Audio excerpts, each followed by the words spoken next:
शनि की साढ़े साथी जितनी नजदीक आपके आ रही है, आपके लिए जीवन में बहुत बड़ा कहर लेके आने वाली है। नमस्कार दोस्तों, आज हम बात करेंगे एक विशेष टॉपिक के ऊपर जो है शनि की साढ़े साथी।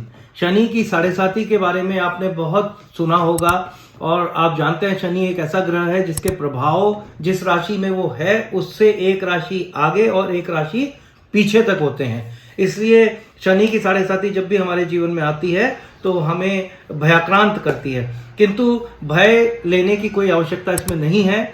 शनिदेव का जो सबसे जो अच्छा उनकी बात है, जो अच्छा आचरण उनका होता है वो ये है, शनिदेव को कहा गया है न्याय का देवता, न्याय के देवता या दंडाधिकारी भी एक नाम है शनिदेव का। इसका मतलब ये है कि ये अपनी साढ़े साथी में न्याय करने आते हैं और अगर आवश्यकता होती है तो दंड भी देकर जाते हैं।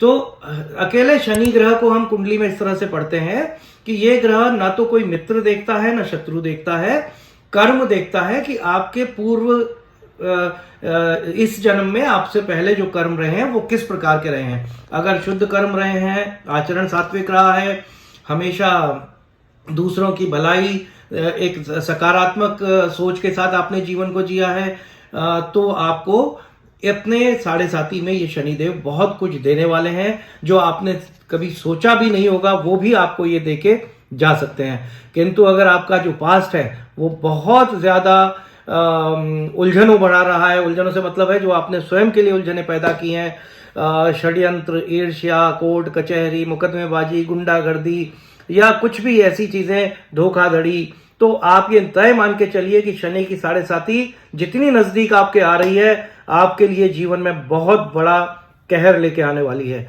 क्योंकि ये वो फेज होता है जिसमें आपको अपने किए हुए कर्मों का फल प्राप्त करना ही पड़ेगा, उसे आप किसी भी प्रकार से बच नहीं सकते हैं। तो शनिदेव की साढ़े साथी शनि की जब वापस जाती है या समाप्त होती है तो उस समय आपका पूरा शुद्धिकरण करके जाती है। उसके बाद आपने जो भी इस बीच में भोगा है वो आपने सजा भोग ली है इस जन्म की, अपने अब तक के कर्मों की। इसके बाद आप चाहें तो बहुत शुद्ध और सात्विक रूप से अपने जीवन को जी सकते हैं।